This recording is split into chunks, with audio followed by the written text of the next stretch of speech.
الحمد لله رب العالمين والصلاة والسلام على سيد الأنبياء والمرسلين أما بعد فأعوذ بالله من الشيطان الرجيم بسم الله الرحمن الرحيم ووصينا الإنسان بوالديه حسنا وإن جاهداك لتشرك به ما ليس لك به علم فلا تطعهما صدق الله العظيم وصدق رسوله النبي الكريم ونحن على ذلك لمن الشاهدين والشاكرين والحمد لله رب العالمين اللهم صل على محمد وعلى آل محمد كما صليت على إبراهيم وعلى آل إبراهيم إنك حميد مجيد اللهم بارك على محمد وعلى آل محمد كما باركت على إبراهيم وعلى آل إبراهيم إنك حميد مجيد رہتا واجب الاحترام قابل صد احترام عزیز میں نے آپ لوگوں کے سامنے قرآن مجید میں سے ایک آیت تلاوت کی ہے جس کا مختصر ترجمہ اور مفہوم آپ لوگوں کے سامنے پیش کروں گا۔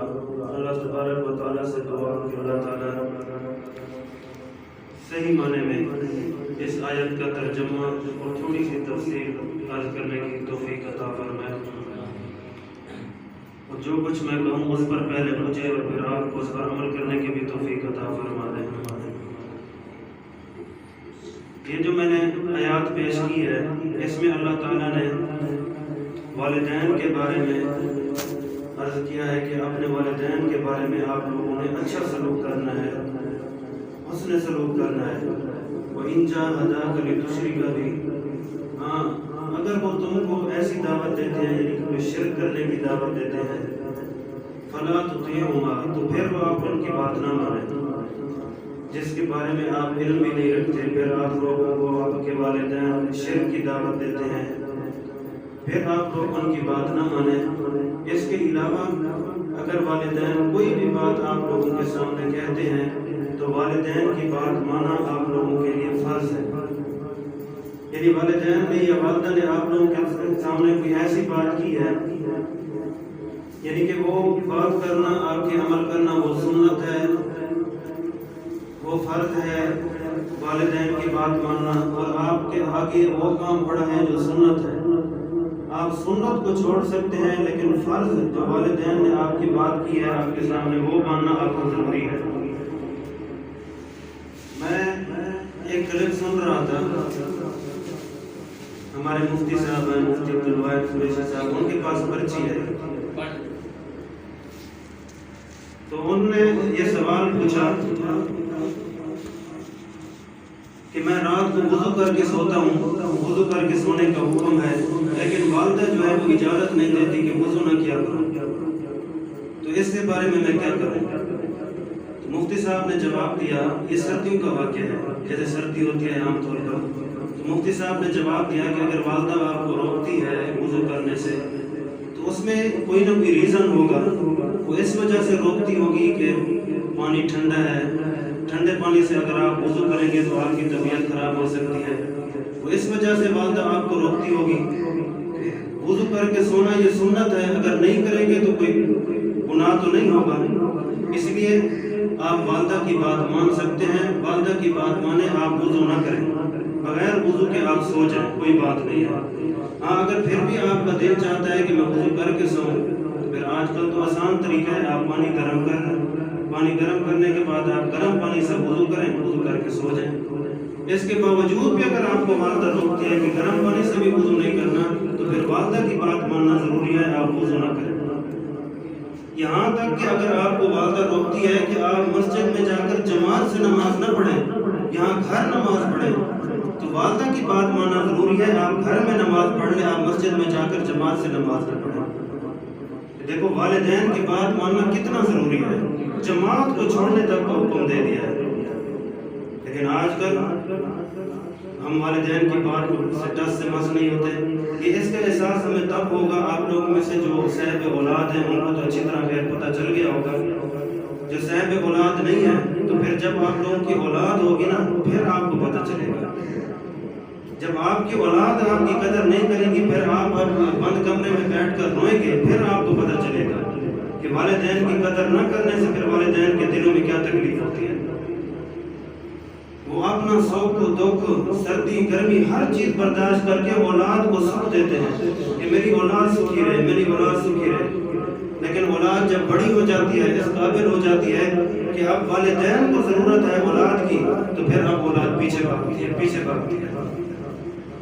اس لیے جب گھر جائیں سب سے پہلے اگر والدہ گھر میں ہے تو ان کو سلام کریں، والدین دونوں گھر میں ہیں تو ان کو سلام کریں. دوستوں کا نمبر بعد میں لگا. یہ علامات قیامت میں سے ہے کہ دوستوں کو والدین پر ترجیح دینا، بیوی کو والدہ پر ترجیح دینا، یہ علامات قیامت میں سے ہے. اس لیے سب سے پہلے آپ اپنے والدین کے پاس جائیں. ہمارے استاد ایک واقعہ سنایا کرتے تھے. وہ اپنے کسی شاگرد کے گھر گئے تو ان کے والد گھر میں تھے، تو ان کے والد میں ذرا مزاج میں خوش طبعی تھے، مذاق کرنے کی عادت تھی. تو انہوں نے کہا کہ میرے بیٹے کو ذرا سمجھاؤ، یہ جب گھر آتا ہے تو سیدھا والدہ کے پاس جاتا ہے. تو جب میں پوچھتا ہوں تو وہ کہتا ہے کہ مجھے استادوں نے سمجھایا ہے کہ والدہ کے قدموں کے نیچے جنت ہے، میں اس لیے جاتا ہوں. اس نے کہا میں یہ کہتا ہوں کہ دوسری حدیث بھی یاد رکھ، باپ جنت کا دروازہ ہے، اس سے گزر کر جنت میں جا. یہ دروازے میں نہیں آتا، سیدھا جنت میں جاتا ہے. اسے تھوڑا سمجھایا. اس لیے آپ دروازے کا بھی خیال رکھیں اور جنت کا بھی خیال رکھیں. اس میں یہ نہیں ہے کہ بس والدہ کے قدموں میں جنت ہے، صرف والدہ کے قدموں میں ہی بیٹھا رہنا، تو والد کا کوئی حق نہیں ہے. اس لیے والد کا بھی اتنا حق ہے اور والدہ کا بھی اتنا حق ہے. ایک واقعہ بڑا مشہور ہے. ایک مولوی صاحب کسی دیہات میں تقریر کر رہے تھے نا، انہوں نے والدہ کی شان بیان کی. جب والدہ کی شان پر کوئی گھنٹہ ایک لگا لیا نا، ایک دیہاتی تنگ آ کر کھڑا ہو گیا. اس نے کہا سارا دن ہم کماتے ہیں گدھے کی طرح، سامان لے کر ہم گھر جاتے ہیں، پھر بھی تو والدہ کی شان بیان کر رہے ہیں، ماں کی شان، کچھ ہماری شان بھی بیان کر رہے ہیں. اس لیے والد کا بھی حق ہے، والدہ کا بھی حق ہے، دونوں کا حق ہے. گھر جائیں تو والدہ والدین کی خدمت کریں، والد کے سر میں تیل لگائیں، والدہ کے پاؤں دبائیں. خدا کی قسم اگر یہ چلے جائیں تو پھر نہیں ملتے. یہ دنیا میں ایک یہی نعمت ہے جس کا نعم البدل کوئی نہیں ہے. جن کے والدین نہیں ہیں نا، یہ ان سے جا کر پوچھو. حضرت موسیٰ علیہ السلام جب اللہ تعالیٰ سے ملاقات کرنے کے لیے جاتے تو پیچھے والدہ مصلی بچھا کر بیٹھ جاتی دعا کرنے کے لیے. لیکن جب والدہ فوت ہوگی پیچھے دعا کرنے والا کوئی نہیں تھا. جب جا رہے تھے موسیٰ علیہ السلام اللہ تعالیٰ سے ملاقات کرنے کے لیے تو غیب سے آواز ہے کہ موسیٰ آج سنبھل کر جانا، پیچھے دعا کرنے کے لیے والدہ نہیں. یہ والدین کا حق ہے. حضرت اویس قرنی، رسول اللہ صلی اللہ علیہ وآلہ وسلم نے حضرت عمر رضی اللہ تعالیٰ عنہ سے کہا کہ آپ کے دور میں ایک شخص آئے گا، نام ہوگا اویس. جب بھی وہ تمہیں ملے تم نے اور حضرت علی نے حضرت اویس سے دعا کرانی ہے.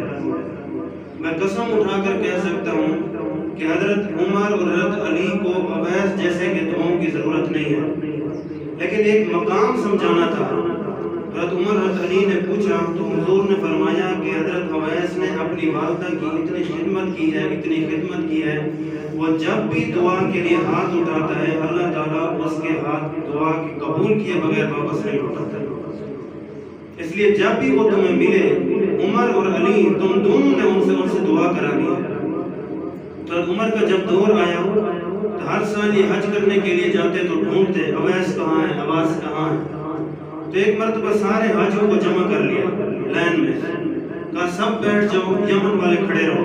تھوڑے سے بچ گئے، فرمایا سارے بیٹھ جاؤ، کرن والے کھڑے رہو. تو ایک شخص کھڑا رہا. تو اس سے پوچھا کہ تو کرنی ہے؟ کہا میں کرنی ہوں. فرمایا اویس کو جانتے ہو؟ انہوں نے کہا میں جانتا ہوں.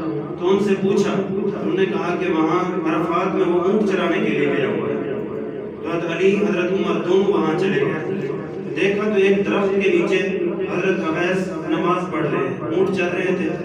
حضرت اویس نے دیکھا کہ دو شخص ہیں ان سے ملاقات کرنے کے لیے، تو انہوں نے نماز کو مختصر کر لیا. نماز پڑھنے کے بعد عمر حضرت علی ان کے پاس بیٹھے تو ان سے پوچھا کہ تیرا نام کیا ہے؟ تو انہوں نے بتایا کہ میرا نام اویس ہے. حضرت عمر کہنے لگے کہ پھر ہاتھ اٹھا ہمارے لیے دعا کی. ہمارے لیے دعا کر. میں امیر المومنین حضرت عمر ہوں اور یہ حضرت علی بن ابی طالب ہے. تو اویس رونے لگے کہ کہاں آپ اور کہاں میں، آپ کا مقام تو مجھ سے زیادہ ہے. اور واقعی مقام زیادہ ہے. جس نے نبی کو اپنی آنکھوں سے دیکھا ہو، نبی کی خدمت میں بیٹھا ہو، ان کے مقام تک کوئی نہیں پہنچ سکتا. حضرت عمر کہنے لگے کہ رسول اللہ صلی اللہ علیہ وآلہ وسلم کہہ کر گئے ہیں کہ حضرت اویس نے اپنی والدہ کی اتنی خدمت کی ہے، اتنی خدمت کی ہے، جب بھی وہ دعا کے لیے ہاتھ اٹھاتا ہے اللہ تعالیٰ اس کے ہاتھ خالی نہیں لوٹاتا. اس لیے ہاتھ اٹھا اور ہمارے لیے دعا کر. انہوں نے دعا کی. کل قیامت کے دن سارے جب جنت میں جا رہے ہوں گے تو اویس بھی جا رہا ہوگا. جب جنت کے دروازے پر پہنچیں گے تو اللہ تعالیٰ فرمائے گا صحابوں کو جانے دو، اویس کو روک لو، اویس کو روک لو. حضرت اویس پریشان ہو جائیں گے کہ مجھے کیوں روک لیا، جنت کے دروازے پر آ کے روک لیا.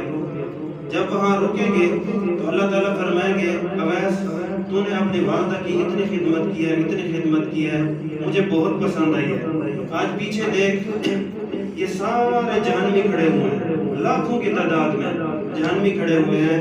تو نے والدہ کی خدمت کر کے مجھے اتنا خوش کیا ہے. آج انگلی کا اشارہ کر اور اشارہ کرتا جا، جہاں جہاں تیری انگلی کا اشارہ جاتا جائے گا وہاں وہاں سے جہنم سے نکال کر جنت میں داخل کرتا جائے. یہ والدہ کی خدمت کرنے سے اتنا بڑا مقام ملا، اتنا بڑا مقام. یہ کوئی جہاد سے نہیں ملا، تکلیف سے ملا، نماز سے نہیں ملا، حج روزے سے نہیں ملا، صرف والدہ کی خدمت کرنے کی وجہ سے ملا ہے. حضرت موسیٰ علیہ السلام نے اللہ تعالیٰ سے پوچھا کہ جنت میں میرا ساتھی کون ہوگا؟ تو اللہ تعالیٰ نے فرمایا تیرا ساتھی جنت میں ایک قصائی ہوگا، فلاں جگہ ایک قصائی بیٹھا ہے. حضرت موسیٰ تھوڑی دیر کے لیے پریشان ہو گئے کہ موسیٰ اور قصائی کا جوڑ یہ کیسے بیٹھے گا؟ میں نبی ہوں، وہ قصائی ہے. کوئی عالم نہیں، کوئی مجاہد نہیں، کوئی غازی نہیں، ایک قصائی. تو پوچھتے ہوئے بازار میں گئے تو سارے قصائیوں کی دکان ایک دکان اس کی بھی تھی. وہ بیٹھا اپنے مست گوشت بنا رہا ہے، حضرت موسیٰ کھڑے دیکھ رہے ہیں. جب دکان بند کرنے کا وقت آیا اس نے تھوڑا سا گوشت تھیلے میں بند کیا اور چل دیے. حضرت موسیٰ علیہ السلام کے ساتھ چل دیے. جب گھر جانے لگے تو موسیٰ علیہ السلام نے پوچھا کہ میں آ جاؤں؟ اس نے کہا آ جائیں، مہمان ہو کوئی بات نہیں ہے. حضرت موسیٰ بھی ساتھ چلے گئے دیکھنے کے لیے کہ یہ کرتا کیا ہے. وہاں جب گھر گئے تو گوشت جو اپنے ساتھ لیا ہوا تھا اس کے چھوٹے چھوٹے ٹکڑے کیے، ہانڈی بنائی، اس گوشت کو نرم کیا، سالن بنانے کے بعد اس کو اتارا، روٹیاں بنائی. روٹی بنانے کے بعد آپ لے گئے، دیکھا کہ چارپائی پر ایک بوڑھی عورت سوئی ہوئی ہے. ان کو جا کر ہلایا، ایک ہاتھ سے اٹھایا، ان کی والدہ تھی، ان کو اٹھایا اور تھوڑے تھوڑے چھوٹے چھوٹے ٹکڑے کر کے آپ اپنے ہاتھوں سے اپنی والدہ کے منہ میں ڈال رہے، کھلا رہے. حضرت موسیٰ دیکھ رہے ہیں. جب ان کی والدہ نے کہا کہ بس ختم ہو گیا، کھانا کھا لیا، تو وہ جب سنانے لگے تو وہ بوڑھی عورت اپنی زبان سے تھوڑی سی بڑبڑائی. حضرت موسیٰ تھوڑی فاصلے پر کھڑے تھے، سمجھ نہیں گئے کہ کیا کہہ رہے ہیں. وہ سو گئے. حضرت موسیٰ نے پوچھا کہ یہ کون ہے؟ اس نے کہا کہ یہ میری والدہ ہے. جب میں کام میں جانے لگتا ہوں تو ان کی اسی طرح خدمت کرتا ہوں، کھانا کھلا پلا کے ان کو سلا کر جاتا ہوں، جب واپس آتا ہوں تو اسی طرح واپس آ کر میں ان کی خدمت کرتا ہوں. حضرت موسیٰ نے کہا جب تم انہیں کھانا کھلا کر سلا رہے تو یہ کیا کہہ رہے تھے؟ تو وہ کہنے لگے بس ماں جو ہوئی کچھ بھی کہتی رہتی ہیں. فرمایا بتاؤ تو صحیح کیا کہتی ہے؟ کہتی ہے جب بھی کھانا کھلاتا ہوں سلانے لگتا ہوں تو کہتی ہے اللہ تعالیٰ جنت میں تجھے موسیٰ کا ساتھی بنا دے. یہ میری دعا ہے. اب میں قصائی، وہ موسیٰ کہاں؟ یہ والدہ ہے، دعا دے دیتی ہے، بس میں بھی سنا دیتا ہوں. حضرت موسیٰ کہنے لگے پھر تیری والدہ نے موسیٰ کا ساتھی تجھے بنا دیا ہے، موسیٰ کا ساتھی تجھے بنا دیا ہے. میں ہی موسیٰ ہوں. اللہ تعالیٰ نے ہم کلام ہوتے ہوئے مجھے کہا ہے کہ جنت میں تیرا ساتھی ایک قصائی ہوگا. یہ والدہ کی خدمت کرنے کی وجہ سے والدہ کی. اس لیے گھر جائیں تو اپنے والدین کی خدمت کیا کریں، والدین کو انسٹیمیٹ نہ کریں. ہم گھر جاتے ہیں رات کو دیر دیر تک ہم گھر سے باہر نکلتے ہیں، گھر سے باہر پھرتے رہتے ہیں، فضول مجالس میں بیٹھے رہتے ہیں اور والدہ گھر میں پریشان بیٹھی رہتی ہے. جب گھر جاتے ہیں تو پھر والدہ کو ہی ڈانٹتے ہیں کہ میں بھی بچہ ہوں، میں اب بڑا ہو گیا ہوں، میں خود آ جاؤں گا. یہ آپ کو تب پتہ چلے گا جب آپ کی اولاد آپ کو یہی الفاظ کرے. ابھی آپ کو سمجھ نہیں آتی نا. میں ابھی یہاں دیکھتا ہوں ویسے بات آ گئی ہے کہ اولاد کی کیا محبت ہوتی ہے. بس آپ ہمارے بھائی ہیں فیصل بھائی اپنے بچے کو لے کر جب نیچے آتے ہیں تو بس آپ اسے لیتے ہیں تو کبھی نیچے زمین پر پھینک دیتے ہیں کبھی مٹی میں. تو ہم دیکھتے ہیں کہ حالت کیا ہوتی ہے. تو یہ اولاد کے لیے تڑپ ہوتی ہے تڑپ. لیکن یہی اولاد جب بڑی ہو جاتی ہے نا تو پھر جب اپنے والدین کے سامنے کھڑے ہو کر جب باتیں کرتی ہے تو پھر جو تکلیف ہوتی ہے نا پھر آپ کو پتہ چلے گا کہ والدین کے سامنے بات کرنے سے کتنی تکلیف ہوتی ہے. اس لیے گھر جائیں اپنے والدین کی خدمت کریں. جس طرح آپ کو اپنی اولاد پیاری ہے نا اسی طرح آپ بھی اپنے ماں باپ کو اسی طرح پیارے ہیں اسی طرح. اس لیے ان کو ایسا لگے کہ میں اب بڑا ہو گیا ہوں میں اب بچہ نہیں. آپ جتنا مرضی بڑے ہو جائیں والدین سے بڑے ہو سکتے ہیں. والدین کے لیے آپ وہی بچے ہی ہیں. آپ وہی بچے ہی ہیں. ایک صحابی نے حضور سے کہا یا رسول اللہ میں نے اپنی والدہ کو کندھے پہ بٹھایا. کندھے پہ بٹھا کر میں لے گیا اسے حج کرایا طواف کیا. سارا طواف میں نے اسے کندھے پر بٹھا کر کیا. واپس لے آیا پھر بھی کندھے پر. کیا میں نے اپنی والدہ کا حق ادا کر دیا ہے؟ حضور نے فرمایا نہیں آپ نے ابھی حق ادا نہیں کیا. جو آپ اپنی جگہ پر جو پیشاب کر دیتے تھے نا والدہ اٹھا کر آپ کو اس جگہ پر پیشاب والی جگہ پر خود سو جاتی تھی آپ نے تو ابھی تک اس کا بھی قرض ادا نہیں کیا. آپ نے ایک صحابی نے پوچھا حضور سے کہ سب سے زیادہ حق کس کا ہے والدین کا؟ حضور نے فرمایا والدہ کا. فرمایا پھر کس کا ہے؟ فرمایا والدہ کا. فرمایا پھر کس کا ہے؟ فرمایا والدہ کا. فرمایا پھر کس کا ہے؟ فرمایا پھر والد کا. 3 بار والدہ کا نام لے کر بعد میں کہا کہ اب والد کا. اس لیے میں یہ نہیں کہہ رہا کہ آپ والد کی خدمت نہ کریں. والد کی بھی ضرور کریں والدہ کی بھی ضرور کریں. میں نے جو آپ کے سامنے پہلے حدیث پیش کیا ہے اگر والدہ کے قدموں میں جنت ہے تو والد اس کا دروازہ ہے. دروازے سے ہو کر آپ جنت میں جائیں. اس لیے جس طرح والد کہا اسی طرح والدہ کا بھی حق ہے. یہ چند باتیں آپ لوگوں کے سامنے پیش کی ہیں. اللہ تعالیٰ عمل کی توفیق عطا فرمائے.